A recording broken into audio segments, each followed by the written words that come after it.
Julian believed the topping out ceremony for the city's tallest skyscraper was the perfect stage to discard me and debut his young mistress. However, he forgot a fundamental lesson I taught him from day one. He might possess the glamorous exterior, but I hold the foundation. According to the strict terms of our prenuptial agreement, I have the right to demolish his entire world at any moment. My name is Alara Vance, and I have always preferred the structural integrity of steel beams to the fickle nature of human promises. Standing on the wind-battered terrace of the Eclipse Tower, I gripped the stem of my champagne flute until my knuckles turned white. The wind on the 95th floor was biting, tearing at the hem of my navy gown, yet it felt like a warm embrace compared to the freezing stares of the Manhattan elite surrounding me. They sipped their vintage brut and whispered behind manicured hands, their eyes darting between me and the illuminated stage where my husband, Julian Thorne, basked in the adulation. He looked magnificent, I had to admit. The tuxedo fit him like a second skin, purchased with the profits from the very building beneath our feet, a building whose load-bearing calculations I had spent 3 years perfecting, while he spent 3 years perfecting his public image. "Ladies and gentlemen," Julian's voice boomed, smooth and intoxicating. "Tonight is not just about concrete and glass. It is about the future. It is about a new era for Thorne Apex." I took a slow sip of the tepid wine. A new era. I should have recognized the terminology. It was the same pitch he used when he convinced the zoning board to approve the extra 10 stories. "And no king can rule without his queen," Julian continued, his smile widening to a degree that usually signaled a closing deal. "Please welcome to the stage the muse behind our interior revolution, the woman who brought color to my world. Sienna." The crowd parted. A figure emerged, draped in a crimson dress that screamed for attention against the minimalist gray slate of the terrace. Sienna, the 24-year-old interior decorator he had hired 6 months ago. She ascended the stairs, her smile trembling with a mixture of triumph and nerves. Julian took her hand, pulling her into the spotlight that rightfully belonged to the architects and engineers who were currently standing in the shadows. Then came the demolition ball. Julian wrapped an arm around her waist and looked directly into the camera lenses. "I want to introduce the woman who will walk with me next. My partner, my new wife, Sienna." The silence that followed was absolute. It was the kind of vacuum that occurs right before a structure collapses. For a heartbeat, the wind seemed to stop. Then, slowly, painfully, 300 heads turned in my direction. I felt the weight of their gaze, a mixture of faux sympathy and suppressed delight. They were waiting for the hysteria. They wanted the sobbing, the screaming, the shattered glass. They wanted the scorned wife to make a scene so they would have something to discuss over brunch tomorrow. I did not cry. Tears are for those who do not understand the physics of pressure. My father, a man who spent his life smelling of iron filings and welding fumes, once told me something that defined my existence. "Ilara," he had said, "steel is only strongest when it has been through the fire." I set my glass down on a passing waiter's tray. The chime of the crystal was the only sound in the room. I straightened my spine, feeling the imaginary steel rod that ran through it, and began to walk toward the stage. The crowd parted instinctively. I moved with a terrifying calmness, the click of my heels on the marble floor echoing like the countdown of a detonator. I saw the security team tense up, but they did not move. How could they? I was still technically the co-owner of the company that signed their paychecks. Julian's smile faltered. He looked at Sienna, then back at me, his eyes widening in genuine confusion. He expected a victim. He was about to receive a judge. I ascended the stairs. Sienna shrank back, clutching Julian's arm, her eyes wide with fear. She likely expected a slap. I stopped directly in front of them, invading their personal space with the cold precision of a surgeon. I reached into my clutch, not for a weapon, but for a single, thin manila envelope. I pressed it into Julian's chest. He instinctively grabbed it. Leaning in, I bypassed the microphone, bringing my lips close to their ears so only they could hear the structural failure I was about to initiate. "You really should have read the addendums, Julian," I whispered, my voice steady and devoid of warmth. Clause 4B of our prenuptial agreement stated that in the event of infidelity combined with construction fraud, all intellectual property rights and land deeds revert to the original designer. I pulled back to see the color drain from his face, leaving him pale and gray under the stage lights. "Enjoy the view," I said, loud enough for the front row to hear. "You are standing on my property." I turned my back on them and walked away, leaving the wreckage behind me without looking back. 15 years is a long time in the lifespan of a building, but it feels like a mere blink in the timeline of a regret. Before I was the silent partner of New York's biggest developer, I was just a hungry structural engineer from the Rust Belt, carrying a student loan debt that felt heavier than the concrete slabs I inspected. My world was not made of champagne and silk. It was composed of dust, rivets, and the terrifying memory of the bridge collapse in my hometown. I was 12 when I heard that sound, a screech of tearing metal that sounded like a dying animal, and I swore then that I would never design anything that could not withstand the weight of the world. I met Julian Thorne in a cramped coffee shop near a construction site in Pittsburgh. Back then, he was not a titan of industry. He was a real estate broker with a smile that was slightly too wide and a suit that was slightly too shiny for the grim realities of the market. He did not know the difference between a load-bearing wall and a partition, but he could sell ice to a polar bear. He slid into the booth across from me, uninvited, pointing at the blueprints I had spread out over my lukewarm latte. "You treat those drawings like they are holy scripture," he said, his eyes dancing with a manic energy. "They are," I replied without looking up. "If the math is wrong, people die. It is that simple." Julian laughed, a sound that was less polished than his laugh on stage tonight. "You are too serious." "Ilara, you look at the nuts and bolts. I look at the horizon. Imagine what we could do if we combined my vision with your obsessiveness." He did not woo me with roses or dinners at 5-star restaurants. He seduced me with the promise of legacy. He leaned across the table, his voice dropping to a conspiratorial whisper. "I do not want to just flip houses. Ilara, I want to build monuments. I want to put our names on the sky. But I cannot do it alone. I need someone who knows how to keep the sky from falling. We became a 2-person army. I was the brain, obsessing over tensile strength, permits, and zoning laws. Julian was the face, handling the investors, the handshakes, and the charm offensives. We worked out of a basement apartment that smelled of damp carpet and ambition.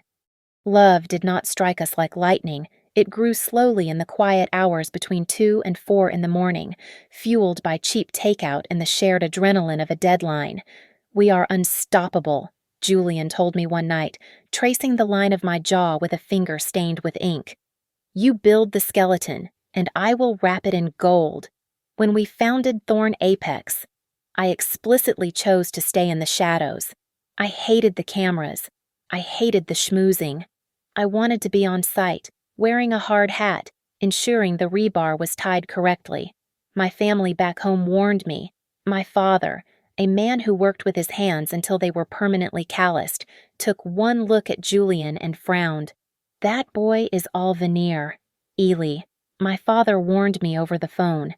He shines, but I am not sure there is any solid wood underneath. Be careful you do not end up supporting his weight while he takes the credit. He loves me. Dad." I insisted, "We are partners. 50-50. I believed in the structure of our relationship. I thought we were welded together. But looking back, the hairline fractures were there from the moment the first big check cleared. We landed the contract for the Midtown Revitalization Project, a massive win for a young firm. When the money hit our account, I bought new drafting software and paid off my student loans. Julian bought a $3,000 Italian suit and a watch that cost more than my father made in a year. It is an investment. "Ilara," he told me, adjusting his silk tie in the mirror, preening like a peacock. I have to look the part. People invest in success. He started spending his evenings at galas and launch parties, networking with the city's elite. I spent my evenings at the construction trailer, arguing with foremen about cement mixtures. I told myself it was fine. I told myself this was the division of labor we agreed upon. I did not realize that while I was busy pouring the foundation, Julian was already busy building a penthouse where there was no room for me. The proposal for the prenuptial agreement arrived 3 months before the wedding, served not on a silver platter, but in a thick, leather-bound folder handed to me by Julian's shark of a lawyer. We were sitting in our loft, the city lights flickering outside like distant warning signals. Julian poured me a glass of wine, his face arranged in a mask of apologetic necessity. "It is just a formality." "Darling," Julian said, waving a hand dismissively at the document that was thick enough to be a novella. "The investors. They are insisting on it, to protect the company. You know how nervous money gets." I did not protest. I did not throw the wine in his face. I simply nodded and took the document into my study. Julian thought I was a brilliant engineer but a naive businesswoman. He assumed I looked at the world in terms of load vectors and stress points, incapable of understanding the subtle leverage of contract law. He was wrong. A contract is just another structure. If the foundation is weak, you do not live in it, you reinforce it. I spent 3 nights dissecting every sentence. The terms were insulting.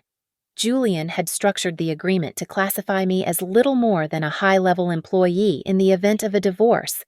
I would keep my personal savings, but the equity in Thorn Apex the company built on my calculations would remain 100% his. He was securing his empire against my potential departure. So, I decided to secure my integrity against his potential failure. I did not fight him on the financial split. Instead, I drafted a single addendum. I called it the Ethics and Construction Safety Clause. It was buried on page 42, written in dense legalese that I knew Julian's eyes would glaze over. The terms were simple but lethal. It stated that if the primary shareholder, meaning Julian, were to be found guilty of marital infidelity or verified gross negligence in construction safety standards for the purpose of profit, then all intellectual property rights, including architectural designs and the land deeds associated with any active projects, would immediately revert to the original designer. That was me. I presented the revised contract to him a week later. I caught him when he was rushing out the door to a meeting with the zoning board, his mind already halfway to the next deal. I made a few small adjustments, I said, handing him a pen, mostly regarding liability and safety standards. "You know how paranoid I am about the inspections." Julian laughed, a sharp, barking sound. He flipped through the pages rapidly, barely glancing at the text. He saw that the financial figures regarding the alimony were unchanged, and he relaxed. He did not bother to read Clause 4B. He assumed it was just more of my boring engineering jargon about concrete density and steel grades. "You and your safety regulations," he muttered, shaking his head as he scrawled his signature on the dotted line. "Fine. If it makes you sleep better at night, I will sign it." He had no idea that he had just signed away his future. The wedding was a lavish affair that cost nearly $500,000, paid for by the company accounts. But the morning after we returned from our honeymoon, I did not put the original marriage license and the prenuptial agreement in the safe we had installed in the master bedroom closet. I took a cab to a private bank on the Lower East Side and rented a safety deposit box that only I could access. I placed the documents inside, right next to my original engineering license. From that day on, I operated on 2 levels. On the surface, I was the devoted wife and the hard-working chief technical officer. Beneath the surface, I was preparing for a war I hoped would never come. I stopped reinvesting my bonuses into the company. Instead, I opened a separate investment account, funneling my money into startups that focused on sustainable building materials, green concrete, recycled steel, impact-resistant glass. I also intensified my record-keeping. I kept a personal site diary for every single project. I noted every delivery, every batch number of the concrete, and every time Julian overrode my recommendations to save a few $1,000s, these were not just notes, they were ammunition.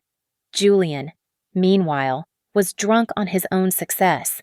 He began to believe his own press releases. He started buying Italian sports cars and talking about expanding into international markets before we had even stabilized our local assets. "You are thinking too small." "Alara," he would say when I pointed out that our liquidity was too low, "we need to leverage. We need to borrow against the future." He did not understand that you cannot borrow against a future you have not built a foundation for. He thought the prenuptial agreement was his shield, protecting him from me. He never suspected that it was actually a sword, hanging by a thread directly over his neck, waiting for him to make one wrong move. And I was the one holding the scissors. 5 years into our marriage, Julian had transformed into the real estate tycoon he had always pantomimed in the mirror, while I had been systematically erased from the boardroom. I was no longer the partner. I was the engine in the basement that kept the lights on while he hosted parties on the roof. I was buried under blueprints and permits, while he was buried under accolades. Then came Sienna. Julian hired her as an image consultant to modernize the brand aesthetic. She was 24, with a degree in art history and a belief that physics was a suggestion rather than a law. She began altering my designs, replacing load-bearing columns with floating glass features because they looked airier on Instagram. When I protested, Julian waved me off, telling me I lacked vision. While I spent my weekends in muddy boots inspecting foundation pours in the freezing rain, Julian and Sienna went on critical business trips to Aspen and the Maldives to scout for inspiration.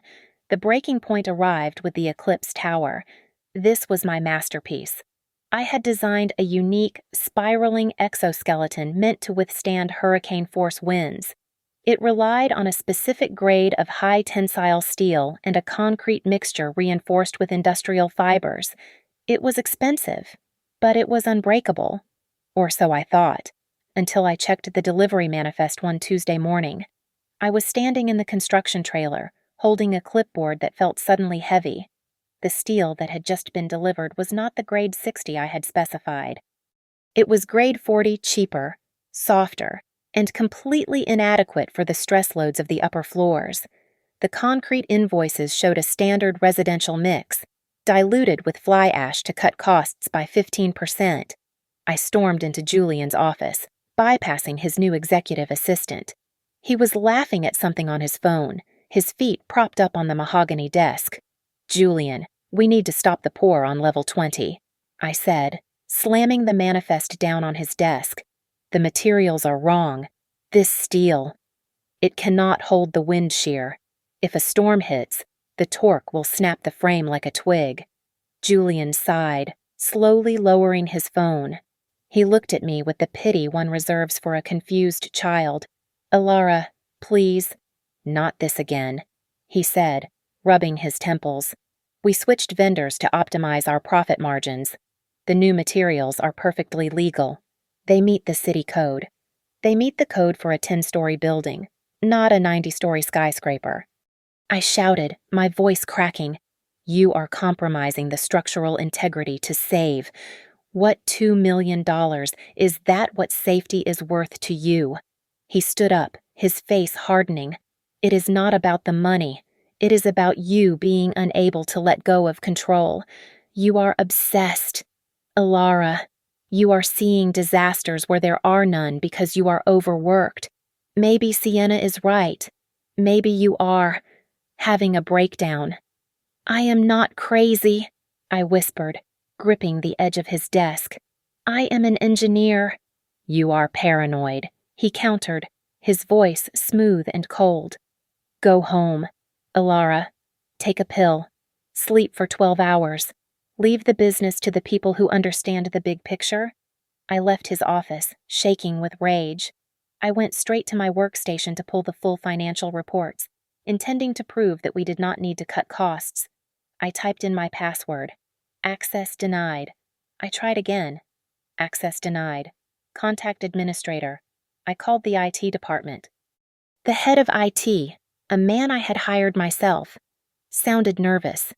I am sorry, Mrs. Thorne. The directive came from the CEO. Security upgrades. All executive accounts are frozen pending a review. I sat there in the glowing blue light of the monitor, the realization settling over me like wet cement. I was not just being overruled, I was being erased. I was a stranger in the company I had built. Later that evening, I stayed late, sitting in the dark of my office. The door was ajar. I heard footsteps in the hallway, Julian's heavy tread and the nervous shuffle of our CFO, Marcus. They stopped just outside my door. Valuation is almost complete, Marcus was saying, his voice hushed. If we devalue the construction assets now, claiming depreciation due to the old machinery, her share will be worth pennies on the dollar when you file. Good, Julian replied. I want the split to be clean. She gets the house in the suburbs in her little savings account. I keep the tower. I keep the future. And Sienna Marcus asked. Sienna is the future, Julian said, and I could hear the smirk in his voice. I sat in the darkness, not breathing. They were not just cutting corners on the building, they were demolishing our marriage and preparing to leave me in the rubble. Julian thought I was broken. He thought I was a crumbling wall he could simply bulldoze. He forgot that before you demolish a building, you have to check the basement for explosives. And I was about to become the most volatile element in his life. I did not shatter like glass. I hardened like cured concrete. I stopped looking at Julian as my husband and started viewing him as a structural anomaly that needed to be investigated. I wiped the tears from my face and engaged the part of my brain reserved for forensic engineering. If the building of our life was collapsing, I was going to find out exactly who removed the load-bearing walls. My first call was to Marcus, a retired forensic auditor who had taught me everything I knew about the financial side of the construction business before he left the game. We met in a diner on the edge of the city, a place where the coffee tasted like battery acid and nobody asked questions. If Julian is moving money, Marcus said, staring into his black coffee, he is leaving footprints. But if he has locked you out of the system, you need physical access. You need the server drives. I can get them, I said, my voice steady. He thinks I am at home crying over old photo albums. I waited until 2 in the morning on a Tuesday. I knew the security rotation because I had designed the perimeter protocols myself. I slipped into the Thorne Apex headquarters using a maintenance key card I had kept in my emergency kit. The office was silent, a tomb of glass and chrome. I bypassed the cloud network, which I knew would be monitored, and went straight to the server room. I connected my external drive directly to the mainframe. It took 40 minutes to mirror the accounting sectors. When I got home and decrypted the files with Marcus over a secure video link, the picture became nauseatingly clear. There were dozens of outgoing payments to a shell company registered in the Cayman Islands called Red Muse Consulting. The signatory was Sienna. She was receiving consulting fees amounting to $50,000 a month. But that was just simple embezzlement. What I found next was attempted murder. I opened the folder labeled Eclipse Tower Inspection Reports. They looked official. They had the seals, the stamps, and the technical jargon. But as I cross-referenced the dates, I realized they were all dated for days when the inspectors had not even been on site. They were fabrications. Then I saw the document that made my blood turn to ice. It was an authorization form for the substitution of the high-grade steel with the inferior grade 40 stock. At the bottom of the page was a signature. It was my signature. He forged it. I whispered to the empty room, my hand trembling as I touched the screen. He actually forged my name. The realization hit me with the force of a wrecking ball. Julian did not just want a divorce. He did not just want to steal the company. He knew the Eclipse Tower was structurally unsound. He knew it was a ticking time bomb. And when the cracks appeared, or worse, when the building came down, the paper trail would lead solely to me. I was his insurance policy. I was his scapegoat. He wants me to go to prison for him. I said aloud, the horror finally replacing the heartbreak. The next night, I did not go to the office. I went to the construction site, dressed in dark coveralls and pulling a hat low over my eyes. I slipped past the sleeping security guard. I climbed to the 20th floor, the wind howling through the open girders. I used a diamond-tipped core drill to extract samples of the cured concrete from 3 different columns. I also used an angle grinder to take a shaving of the steel from the main support beam. I sent the samples to an independent laboratory in Ohio, paying double for a rush job under a pseudonym. The results came back 48 hours later. I sat in my kitchen, reading the report. The concrete density was 20% below the minimum requirement. The steel tensile strength was even worse, only 60% of the required load-bearing capacity. I read the lab director's summary out loud.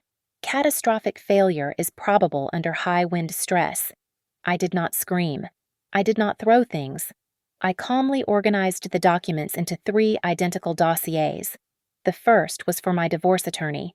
The second was for the Federal Bureau of Investigation. And the third, the thickest one, was for the City Department of Buildings. I looked at the stack of papers. It was no longer just a legal defense. It was a demolition order for Julian's life. You wanted a new foundation. Julian, I said to the silence of the empty house, I am about to bury you under it. Julian approached me 3 days before the grand opening of the Eclipse Tower. He placed a thick document on the kitchen island. Right next to the bowl of organic lemons he insisted we keep for aesthetic purposes but never used. It was a settlement offer, accompanied by a non-disclosure agreement so strict it would have made a CIA agent blush. We can do this the hard way, or we can do this the smart way.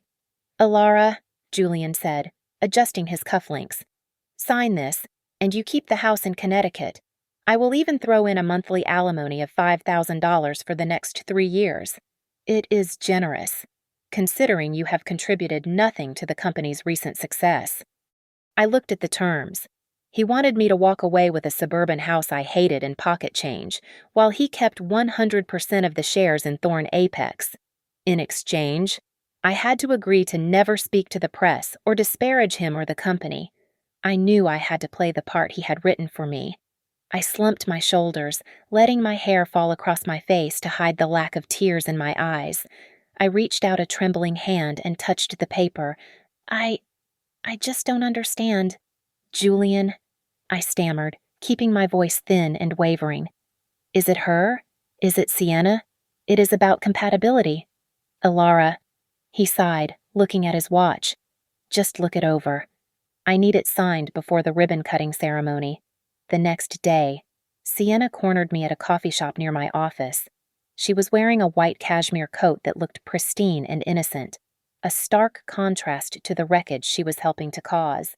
She sat down without asking, placing a hand over mine. Her skin was warm, but her eyes were predatory. Alara, sweetie, she began, her voice dripping with faux concern. Julian is really worried about you. He thinks... Well, we both think you need a break, maybe a facility, somewhere you can rest your mind. I gripped my coffee cup, ensuring the phone inside my open purse was recording every sound. I am just worried about the building, Sienna, I whispered, looking down. The steel, the budget cuts. It is not safe. Sienna rolled her eyes, dropping the act for a split second. Oh, please. Julian told me about your obsession. Look, we had to switch to the cheaper suppliers to keep the investors happy. Who cares if the steel is grade 40 or grade 60? It is just metal. Nobody is going to know unless you open your mouth. I felt a cold thrill of victory. She had just confessed to knowledge of the fraud. I suppose you are right, I murmured. By the afternoon, the narrative had shifted in the public sphere. Julian had evidently leaked stories to the tabloids. The headlines were brutal. One read, Thorn Apex CEO's wife battles mental health crisis. Another screamed, jealousy and delusion, the private struggle of Alara Vance. I sat in my home office, reading the articles. They claimed I was paranoid, that I was harassing Sienna, and that I was seeing structural failures that did not exist. I did not respond. I did not tweet. I did not call a lawyer. I knew that silence is the loudest sound before a storm hits. Instead of fighting the rumors, I spent the day quietly moving my personal assets. I transferred my jewelry, my grandfather's watch, and the hard drive containing the server data to a safety deposit box across town. I packed a single bag with essentials and left it in the trunk of my car. The night before the ceremony, my phone rang. It was Julian. Alara. His voice was clipped and arrogant. I expect you at the ceremony tomorrow. If you do not show up, it looks bad for the stock price. Just stand there, smile, and do not say a word. We will announce the separation next week. Do we have an understanding? I stood by the window, looking at the city skyline where the eclipse tower stood like a jagged scar against the night. I will be there. Julian, I said, my voice calm and devoid of the tremors I had faked earlier. Good, he replied. Try to look presentable, and bring the signed papers. Oh, you do not have to worry, I said, letting a small, cold smile touch my lips. You will get exactly what you deserve. He hung up, thinking I had surrendered. He had no idea that I was not bringing a pen to sign his papers. I was bringing a match to burn his entire kingdom down. The silence I left behind on the terrace did not last long. As the elevator doors slid shut, cutting off my view of the bewildered elite, I could hear the rising murmur of confusion transforming into chaos. Julian tried to salvage the moment. I was sure of it. I could practically hear him stammering into the microphone, trying to spin my departure as a hysterical episode, but the atmosphere had already curdled. The glamour was gone, replaced by the stench of scandal. I did not go down to the lobby. Instead, I took the service elevator to the basement garage where Marcus was waiting in his nondescript sedan. Did you give it to him? Marcus asked, his hands gripping the steering wheel tight enough to turn his knuckles white. I handed him his death sentence. I replied, buckling my seatbelt. Drive. We have 20 minutes before the emails hit the servers. I knew exactly what was happening 90 floors above us. Julian and Sienna would be scrambling into the VIP suite behind the stage, desperate to open the folder away from the prying eyes of the cameras. I imagined Julian's face shifting from red-hot anger to a pale, ghostly terror as he read the first page. He would see the independent lab results proving the concrete was only 60% solid. Then, he would see the copy of the forged signature. And finally, the dagger to the heart, Clause 4B. My phone buzzed in my lap. It was a notification from the automated server script I had written. Batch 1 sent. Recipients Board of Directors, Major Investors, City Zoning Committee. The investors just got the notification. I said, checking the time. Julian's phone should be ringing right about now. Up in the tower. The celebration was dissolving. I knew Sienna would be reading the financial breakdown included in the file. She would realize that the luxury assets Julian had transferred to her name to hide them from the IRS were purchased with funds diverted from the safety budget. She was no longer just a trophy wife. She was a bagman for a massive fraud operation. She was likely hyperventilating, realizing that the red dress she wore was not a statement of power, but a target for the federal prosecutors. We did not head to the suburbs. Marcus drove straight to the headquarters of the City Construction Safety Commission. It was 10 o'clock at night, but I had called ahead to the emergency line, citing an imminent threat to public safety. Commissioner Evans was waiting for us in his office, looking tired and skeptical. He had known my father, and that was the only reason he had agreed to see me. Alara, he said, rubbing his eyes. This had better be good. You are asking me to shut down the biggest opening night in the history of the city. I am not asking you to shut it down. Commissioner, I said, sliding the master copy of the evidence across his desk.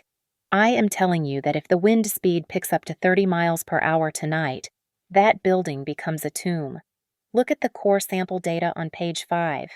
Look at it. Evans put on his glasses. He read the page. Then he read it again. His face went gray. He reached for the red phone on his desk, his hand trembling slightly. Get me the police chief. Evans barked into the receiver. And get the emergency response team to the Eclipse Tower. Now. I want that building evacuated immediately. This is a code red. An hour later. I was sitting in a rented office space directly across the street from the Eclipse Tower. The party was over. The scene below looked less like a gala and more like a disaster zone. Police cruisers had blocked off the avenue, their blue and red lights flashing against the glass facade of the skyscraper. The media, who had arrived to cover a wedding announcement, were now live streaming a crime scene. I watched as the guests were escorted out, looking confused and terrified. Then, I saw the police officers entering the lobby. They were not there for crowd control, they were there for the owners. Slowly, floor by floor, the lights of the Eclipse Tower began to go out.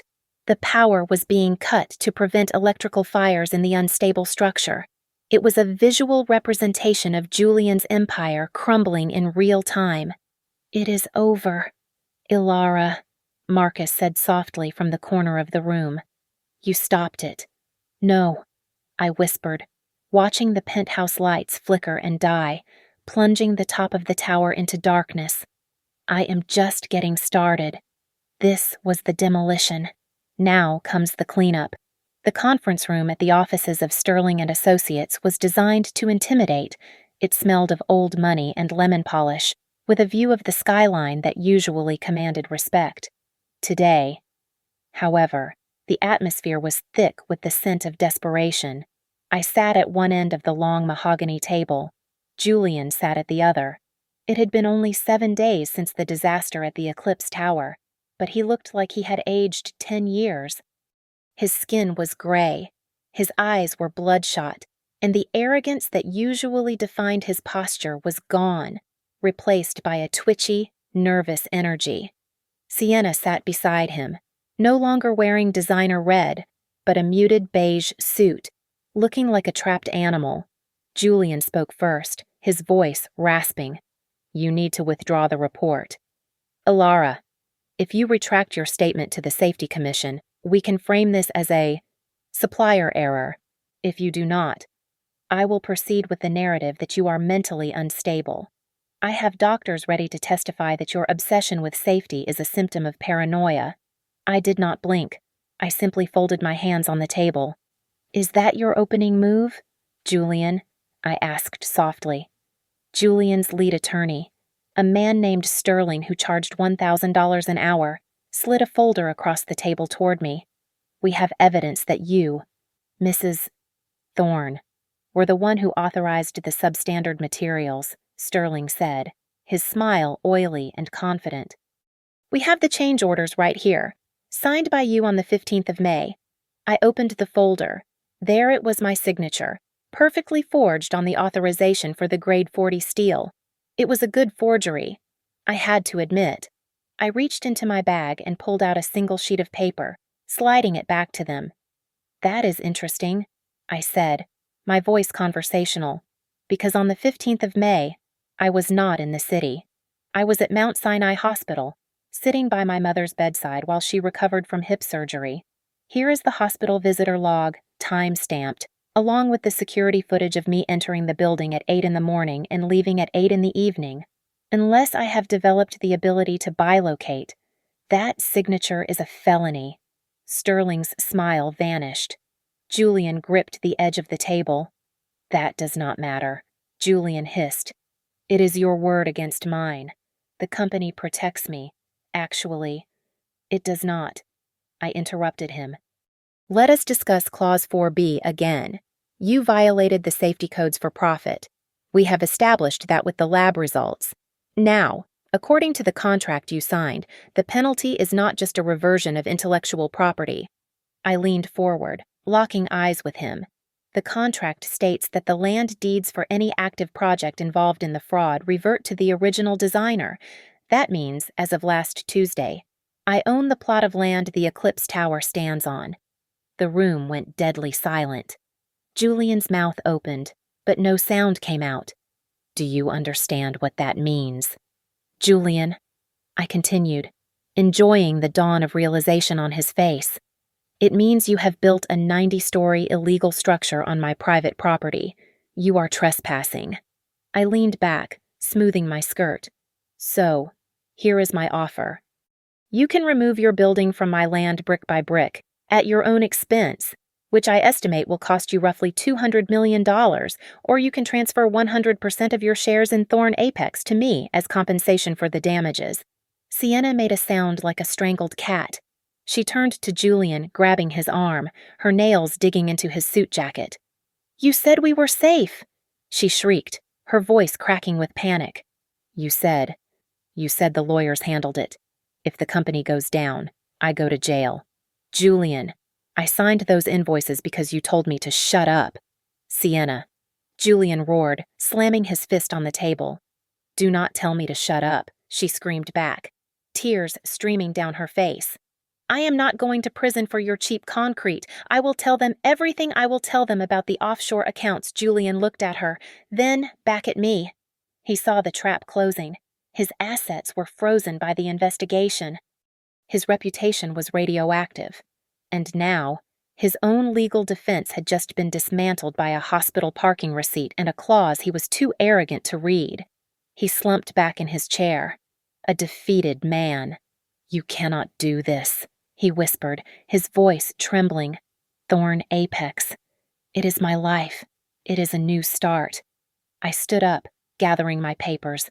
I looked down at him, feeling absolutely nothing but a cold sense of completion. "You want a new beginning?" I asked, my voice echoing in the silent room. "I will give you an ending." The scandal did not just break, it exploded. Within 24 hours of the story hitting the national news, Thorn Apex stock did not just dip, it free fell. The ticker symbol turned into a red line plunging straight down, wiping out billions of dollars in market cap before the opening bell even finished ringing. Investors who had toasted Julian a week ago were now filing class action lawsuits faster than the clerks could stamp them. The banks triggered immediate loan recalls. Julian's empire was being dismantled by the very financial instruments he had used to build it. Sienna was the first to try and run. She booked a first-class ticket to Zurich, hoping to access the offshore accounts before they were frozen. She made it as far as the TSA checkpoint at JFK. I was told later that she screamed when the agents boxed her in.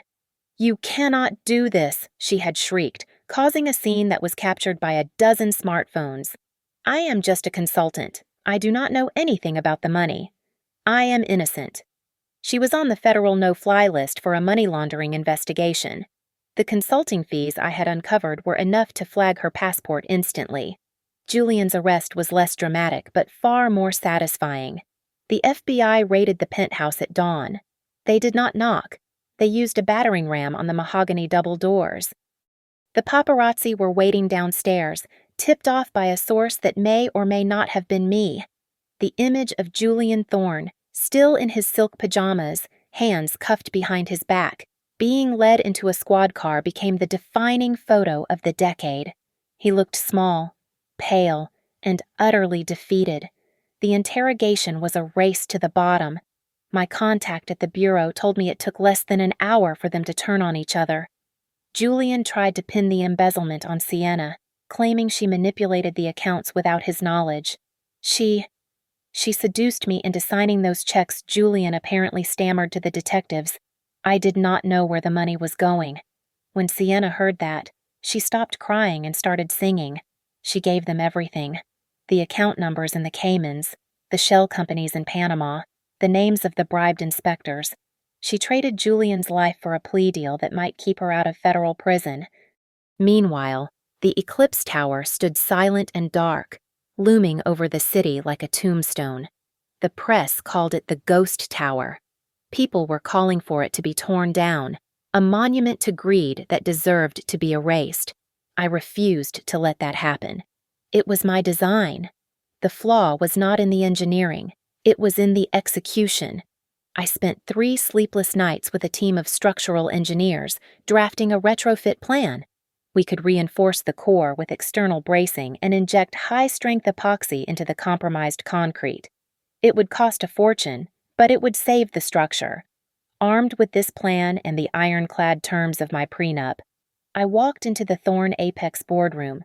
The remaining board members, old cronies of Julian, sat around the table like terrified schoolboys.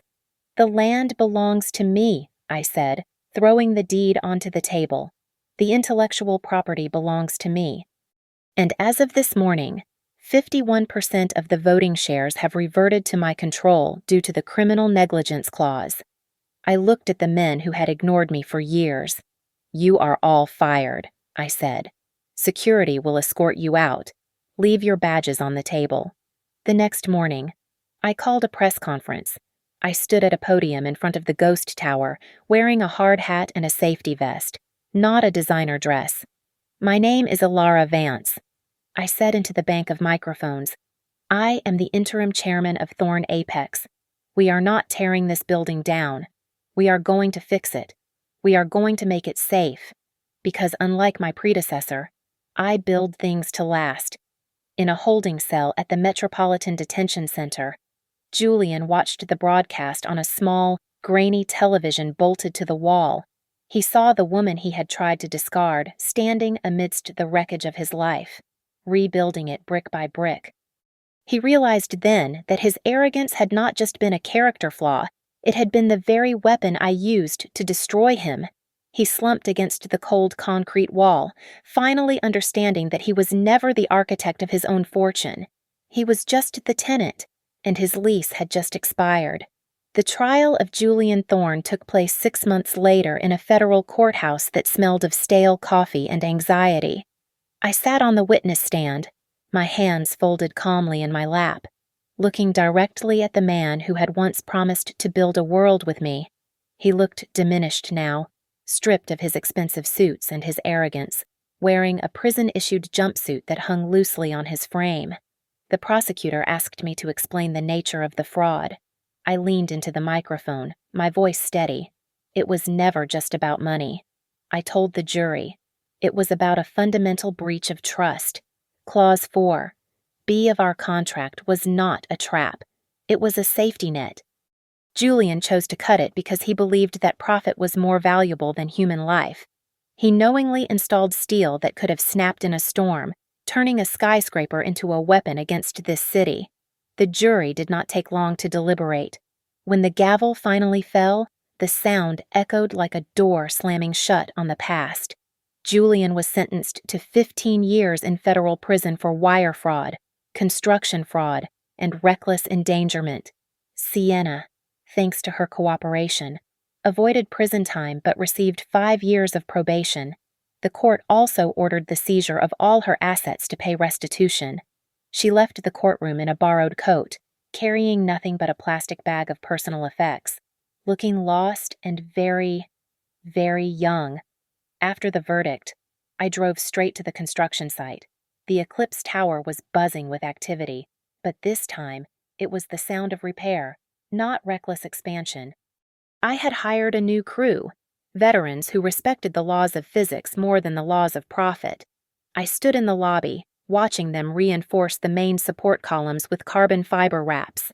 A man in a sharp suit approached me. It was Mr. Henderson, one of Julian's former rival developers. It is a magnificent mess you have here, Alara, Henderson said, looking around. Look, I know the market is shaky. I am willing to take this off your hands. I will give you a fair price. Cover the debts. You can walk away clean. I looked at him, then up at the soaring ceiling of the atrium. I do not build things just to sell them. Mr. Henderson, I replied. I build things to last. This building is not for sale, and neither am I. What are you going to call it? He asked, realizing he had lost the negotiation before it began. You cannot keep the old name. No, I said. We are calling it the Phoenix, because it rose from the ashes of a disaster. I took the elevator to the roof. The last time I had been up here, I was a trembling wife about to be discarded. Today, I stepped out onto the terrace, and the wind felt different. It was not a biting gale. It was a fresh breeze, carrying the scent of the ocean and the warmth of the sun. Marcus was waiting for me by the railing, holding 2 coffees. He handed me one, his face crinkling into a proud smile. You did good, kid, he said. You know, you spent 15 years designing buildings, worrying about stress loads and fracture points. But I think you just built the strongest structure of your entire life. The foundation was always there. Marcus, I said, looking out over the city that stretched like a grid of possibilities below us. I just had to clear away the debris to find it. I pulled a folder from my bag. Inside was the final legal document. It was an order to legally dissolve the name Thorn Apex and remove the name Thorn from every single property in the portfolio. With a black pen, I signed my name at the bottom, Alara Vance, CEO.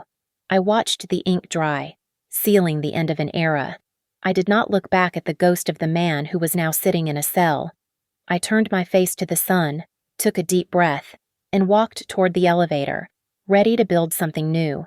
Thank you so much for listening to my story. I would love to know where you are tuning in from. So please leave a comment below with your city or country so we can all connect. If you enjoyed seeing justice served, please make sure to subscribe to the Lily Revenge Stories channel, like this video, and smash that hype button to help this story reach even more people.